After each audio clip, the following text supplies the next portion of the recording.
So to start things off with today, we are revisiting Enchantments, and for those who weren't here last night in the wee delirium-filled hours of the stream, while talking about a completely unrelated deck that a viewer submitted for review, I noticed it was interesting that Katilda makes humans tap for mana, and Jukai Naturalist is a human, and Azusa Mini Journeys is a human, and realized that actually, was something that Enchantments wanted, and the biggest weakness of the Enchantments deck is generally that it always wants more mana, except when it's completely flooding out,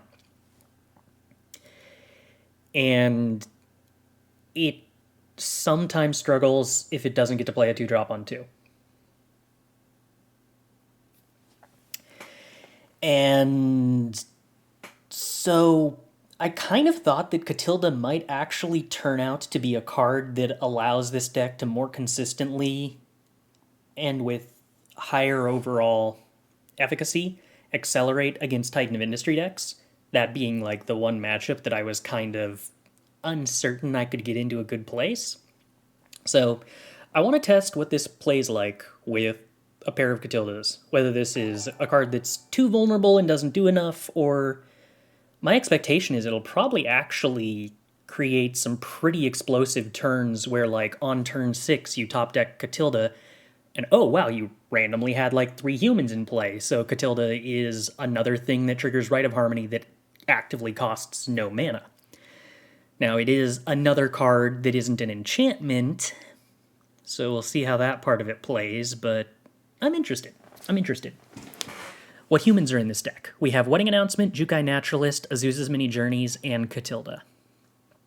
Where Jukai Naturalist and Azusa's Mini Journeys can get returned by Restoration of Eiganjo. And then we also... No. This Katilda is not a human. But yeah, that, and I'm also kind of interested in the ability on Katilda as being something that is a mana sink when you're flooding out.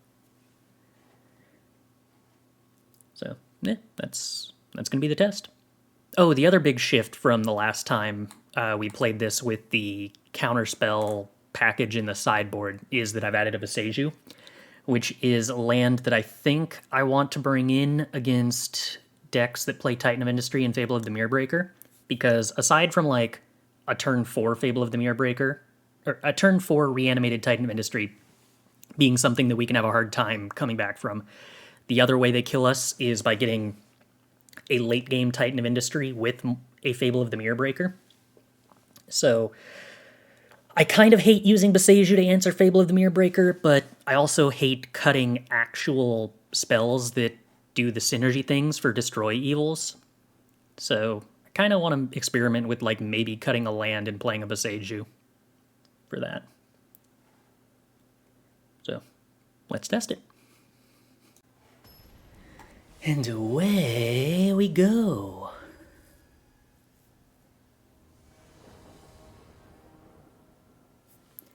All right, we get to be on the play. That's exciting. So this is exactly what I'm talking about in terms of a hand that I don't think is bad enough to mulligan, but I do worry this deck is a lot less impressive when you don't have a 2-drop. It's much more impressive when you have a 2-drop. Though that said, in this position without the second white source to play the turn 3 Hallowed Haunting, I don't know that we're even really taking too much advantage of having the Jukai Naturalist here to begin with.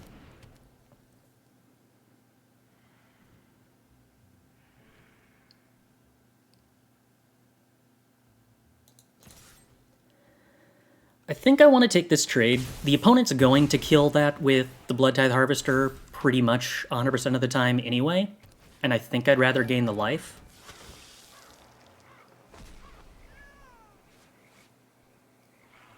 Corpse Appraiser makes me sad.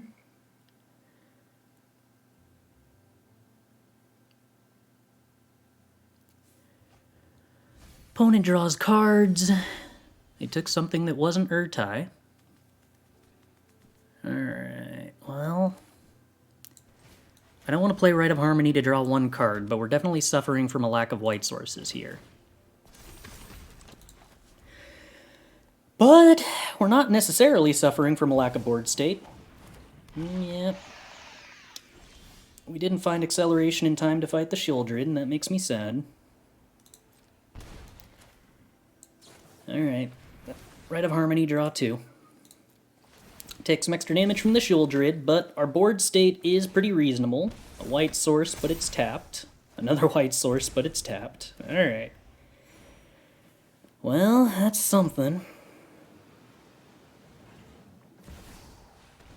Meat hook for 2. Yep, that's pretty bad. Take 3, take 2 more. Untapped white source. Alright, how do we play this? I think we just gotta go for Katilda here. Which certainly, yeah, looks like Voltage Surge. That's not gonna be helpful. Wedding Announcement flips and makes 1 creature, which we can attempt to put Katilda on, hoping the opponent doesn't have another Corpse Appraiser. 7 plus 2. Am I allowed to not block here? I believe I have to not block. Because I have to put Katilda on this. Yeah. Yeah, now I don't believe there's anything we can top deck that stops us from dying here. Not without the opponent making a mistake, at least.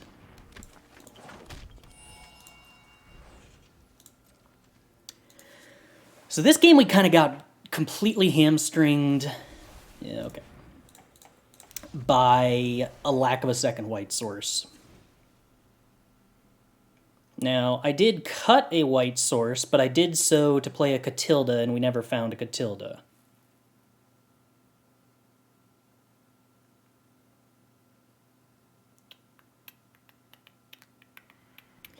We're playing against Grixis, which is generally a matchup I think is pretty favorable. I don't really think that there's anything that I want to sideboard in here. Hypothetically, if my opponent was playing Path of Peril, and I was aware they were playing Path of Peril, I would actually bring in Destroy Evil, because I think Shieldred plus Path of Peril is something that I actually have to respect. But just Katilda, just Shieldred just on its own, I don't think I respect enough to bring in Destroy Evil over keeping in Acceleration.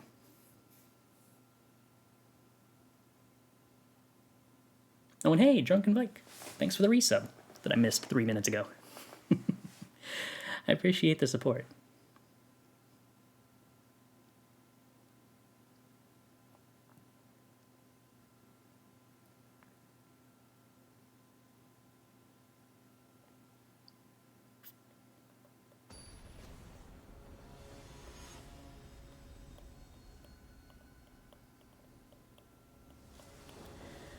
Alrighty, we take the play, we mulligan the hand that doesn't have any white sources, we keep the hand that has white sources.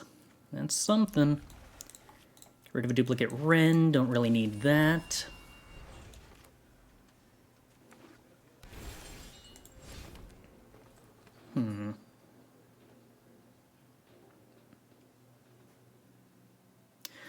So if I play Jukai Naturalist, we're not really accelerating at anything, but I bait removal better. Katilda into Katilda would hypothetically develop... No, my Wrenn. I needed that. Hypothetically develop better, but... Well, this works. So we get to play Katilda and Restoration. There's our white sources. Alright.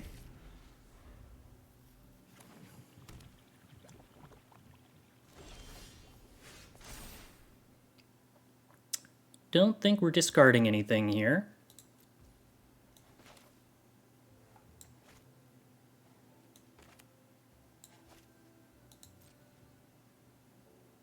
Don't think my opponent's likely to have any kind of flash thing here.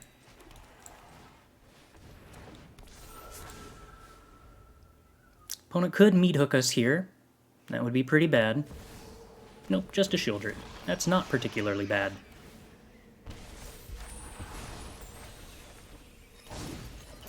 So if I Restoration and they meat hook for 3, I still have Katilda, Architect, Resto, so we do lose this Katilda if they meat hook for 3. If I don't play Restoration, I can activate Katilda, but we'd still only have a Katilda for 3 either way, so meat hook for 3 is going to wipe our board, everything except the Architect, no matter what. Given that, believe we just want to play the Restoration.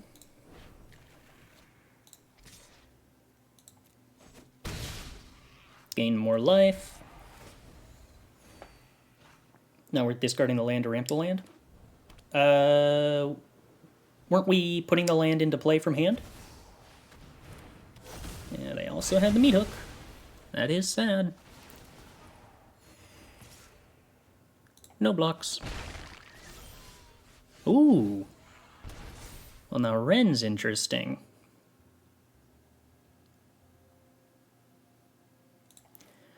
Alright, so let's discard a Plains. Get back Katilda, probably. I like the mana sink ability more than the 2/2 with lifelink, I think.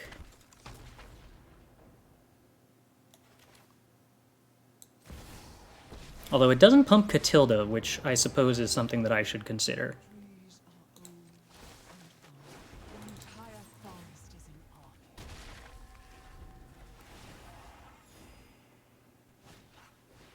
Corpse Appraiser exiles Katilda. Well, we don't like that.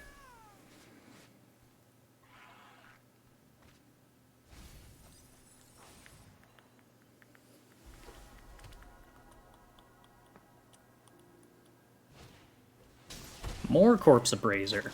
Okay. Sure thing. Now we get to do the thing where we mill a bunch with Wrenn.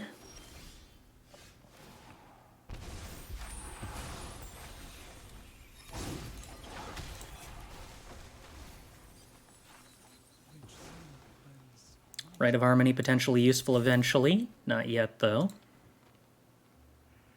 If we swing with the 6/6, they'd have to trade with the Shieldred. We have a Spirit to chump block if they attack the Wrenn, so I'm fine with that. Fine with me.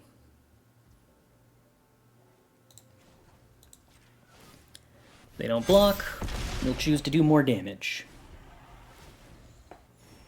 We're playing face up anyway, so no sense waiting on it. What are we destroying? A Planeswalker? Okay. Draw a card. Bloodtithe Harvester. This can hit Katilda, sadly. Duplicate Katilda. Okay. Land, combat. Swing, swing, swing. Make some spirits.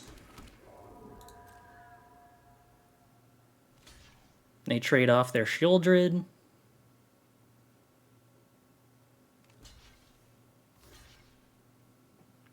They trade off a Corpse Appraiser. They chump with Urtai.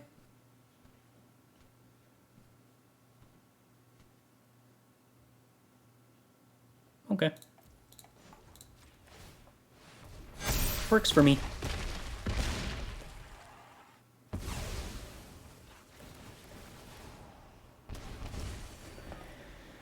I dig the Shieldred being dead. Okay. Oh, they did because they have another Shieldred. But they're empty-handed. And my Katilda's out of range of their Bloodtithe Harvester, because it pumps itself. So that's cool. Ooh. Alright. Eiganjo's interesting.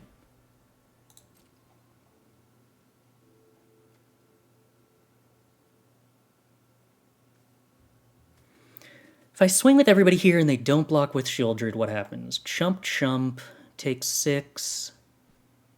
Or one chump, take 10. Backswing, remove Corpse Appraiser, option to chump block. So take 2 plus 2 down to 6 in total. I think this makes it okay to swing with everybody here. Oh, I'm not going to be able to Eiganjo. I'm going to be 1 mana short of that. Okay, that means I actually have to hold back another blocker.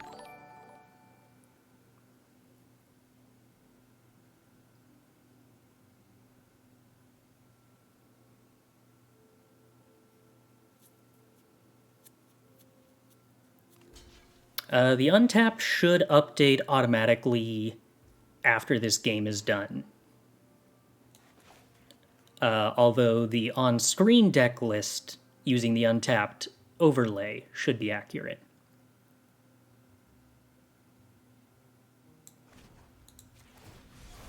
Boink.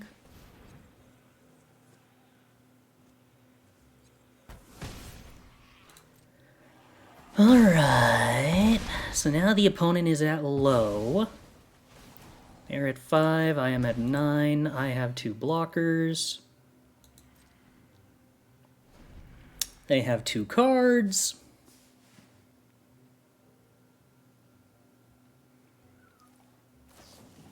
The activated ability on Katilda has been putting in a lot of work this game.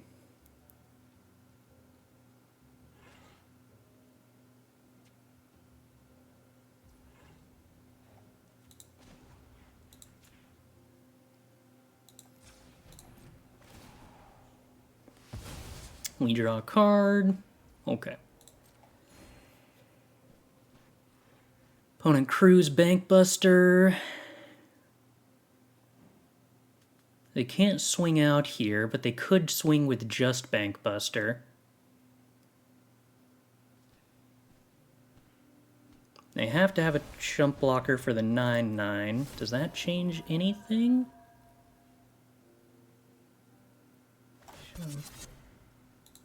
No? No, they still can't swing with everything.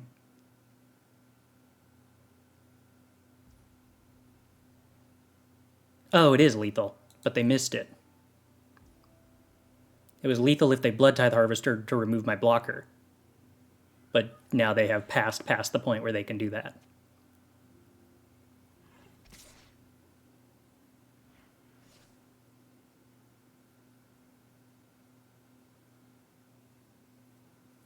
The timely Corpse Appraisers to remove my Katildas have been really impactful out of them.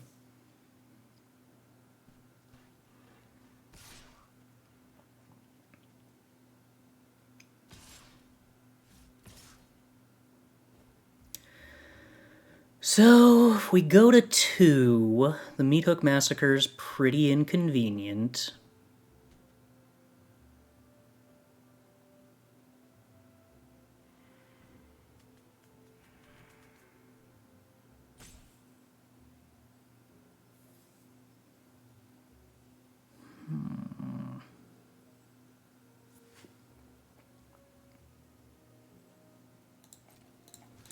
Think I mostly have to block here and hope to top deck some kind of lifelink effect.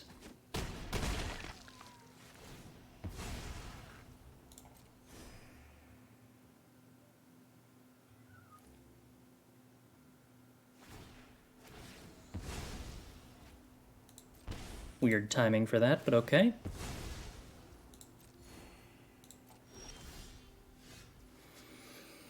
No, that's gonna be too late. Right?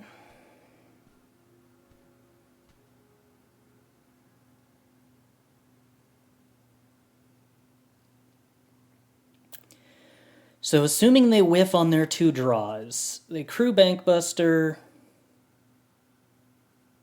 They don't even need to crew Bankbuster, they can just draw with Bankbuster to get 3 draws. We block Urtai, we block Corpse Appraiser with Katilda. We take 3 down to 2, so that's not lethal on its own just yet.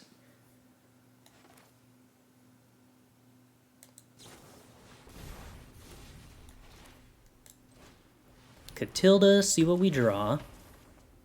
Rite of Harmony, no help there.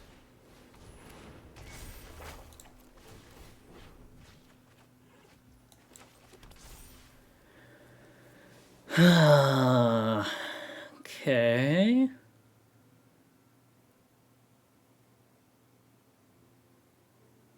So they top deck a creature, we're mostly dead. If we attack with the 11/11, block. Mostly dead, no attacks.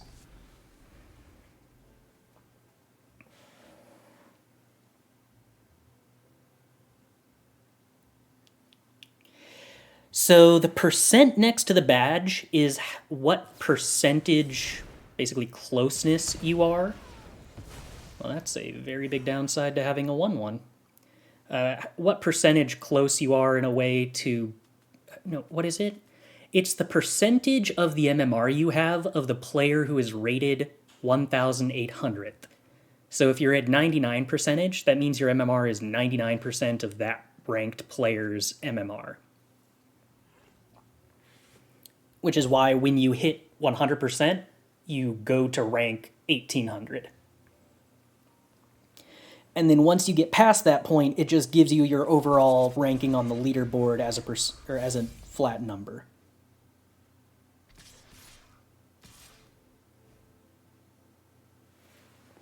I mean, yeah, this does work. And to think, if Katilda was a 2/2, we would have been fine.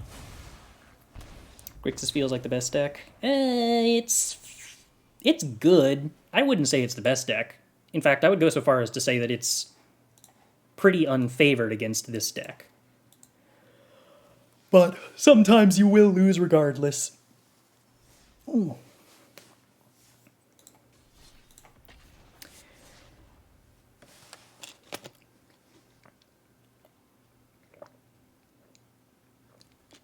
I think the average draw from our deck kind of outpowers them just in a raw card advantage sense and presents more threats than they can usually deal with.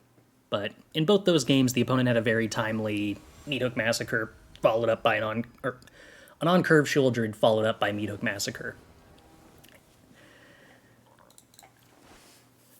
And we mulliganed because our mana was bad in both games, which is also going to happen again. Alright, here we go. This is slightly better.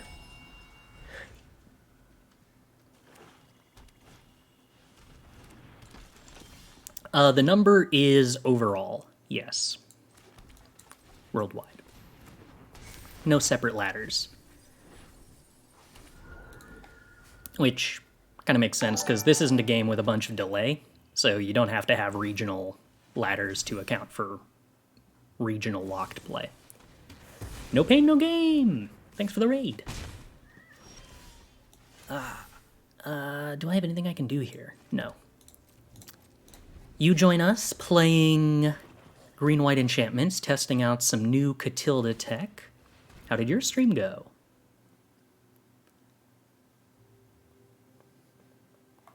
Okay, yes. I have no care whatsoever if my opponent is doing Evolved Sleeper things.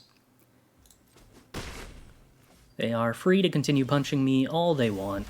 I do kind of feel a little awkward about all the lands we have, but I'm sure that will work itself out just fine. Don't need to set an upkeep stop. We don't have any Sagas transforming. Opponent has a Lily. That's totally fine. That card makes us sack Kirin Touched Orochi, but there weren't any creatures in the graveyard, so we don't care about the Kirin Touched Orochi anyway. More lands. That's a bit of a problem. Alright, so we're going to see how long we can do nothing and have that actually work out for us. If the opponent has Invoked Despair, we kind of just lose at this point. Okay. Hypothetically, this is winnable, but for the sake of testing, we will continue. That is one of the fail cases of this deck. If you don't draw any cards, you do lose.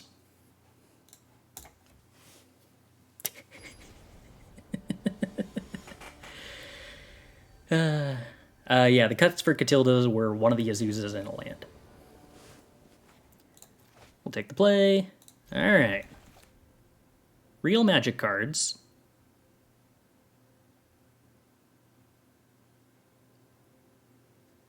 We want to draw one land here. Do we not need more duels with so many green-white 2-drops? I don't think that the changed quantity of green-white 2-drops actually changes the land requirements in a way that we weren't already basically accounting for.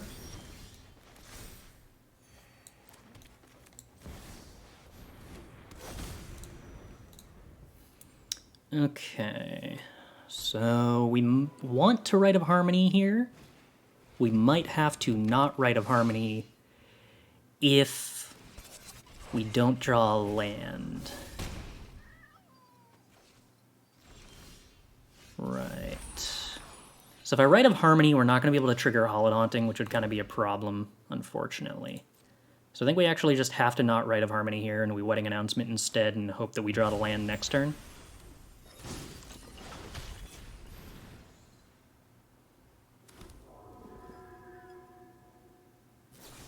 Opponent has a cut down, that's fine.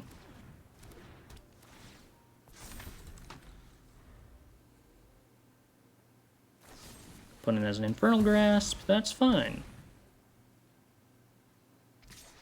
Opponent has a land drop, they say. Now that I'm not going to have 2 creatures, do I just want to chump block here to gain life? I think that I do.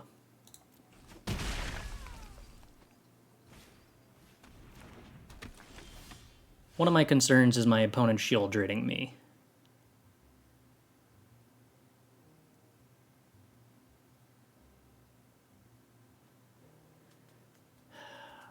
How do we sequence this?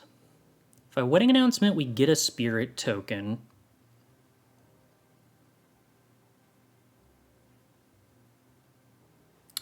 I think I Wedding Announcement here, because what this sets us up for is next turn I can just cast 2 Rite of Harmonies to draw 4, if I have the appropriate time for that, which will mostly be a factor of what the opponent does this turn.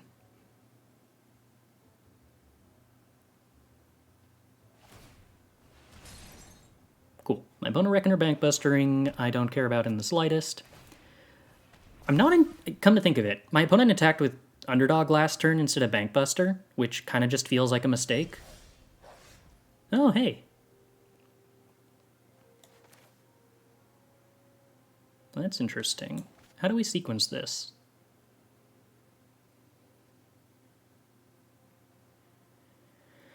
Right into Katilda.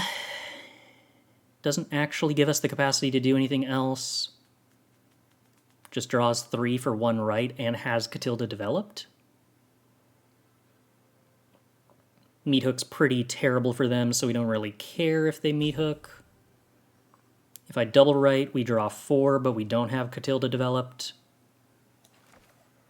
I think we just write Katilda. This has a chance to draw into a land, and if it draws into a land, then we get to play Katilda. Hallowed Haunting. That's cool too. No attacks. Alright. Draw 2, flip some stuff. Hey, lands! Cool. We get to do land things with that.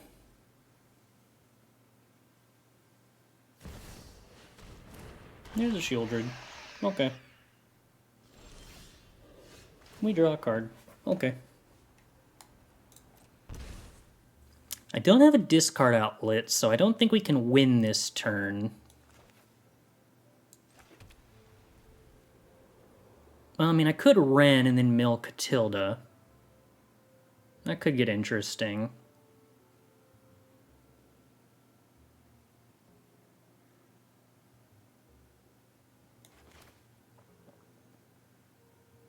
I think that's probably not what I'm supposed to be doing this turn, though.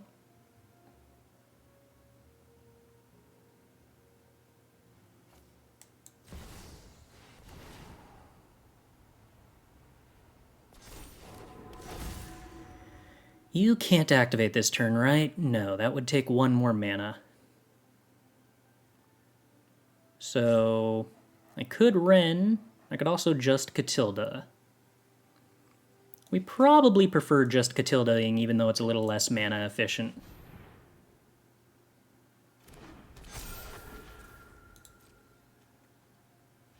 Okay.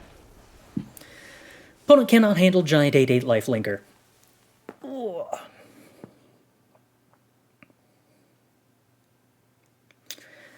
I do notice we leave up chunks of mana more often on the opponent's turn now that we have Katilda, especially white mana, which has me kind of curious about the potential value of more instant speed removal. I'm kind of almost interested in the 4-mana Flash O-Ring thing that gains life, but also I don't know what we would cut for it that I would actually want to cut.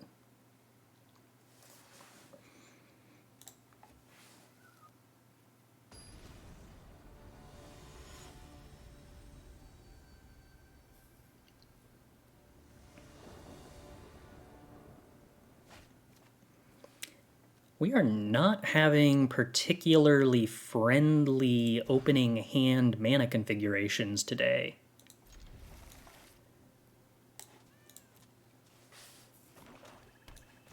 But we'll attempt to make do with what we've got.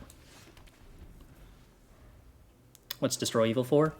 Currently, mostly Esper. Where there is a concern that opposing shield druids are moderately annoying, and especially wedding announcements are also annoying, and Destroy Evil is good against those. Raffine is really annoying, and it's good against Raffine.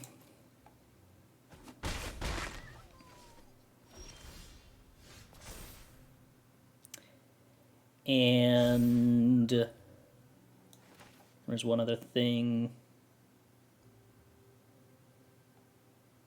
Oh yeah, they also more commonly play Path of Peril, which is a card that's really hard for us to recover from, that prevents us from just playing a completely linear build a board bigger than you can handle game plan. So it requires us to actually address their cards in ways we don't necessarily need to plan to do in other matchups. I think we just play Katilda. I don't want to get in Concealing Curtains. And currently it is immune to Cut Down.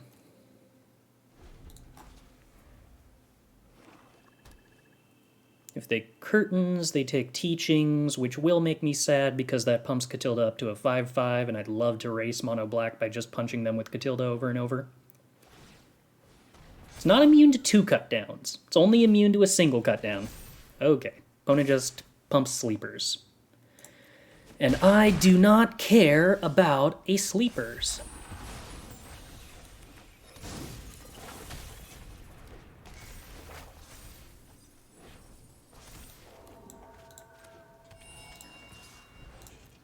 Bonk.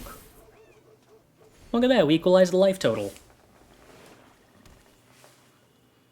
Does hit the blue Djinn, but the blue Djinn is not a matchup I'm looking to bring Destroy Evil in against, I don't think. Do we trade off? Nah. Trading off shrinks Katilda. Why would we want to do that? Sweet. Teachings of the Kirin. That's the best card in this position.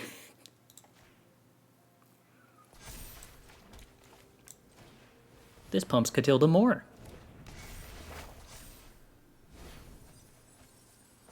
Didn't mill a Katilda. Sadness.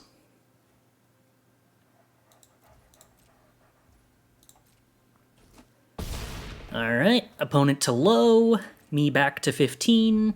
Love undoing all of that work of theirs.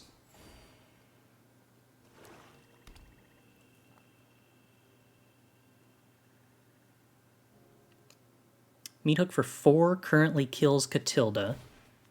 Now they cannot Meat Hook for 4. Concealing Curtains with Shieldred is cute in that forcing your opponent to draw a card does damage to them. But my opponent cannot force me to draw a card in this position. Well, This puts them to 10, which does leave them not quite Dobbs, because they are forcing me to block here. So, 8, 11, 14, then I die, so I have to block one thing. Let's say I block one thing, opponent. This goes to, well, back up to 8 because it gets a counter. 10, 12, seems like lethal. 10, 2, seems like lethal.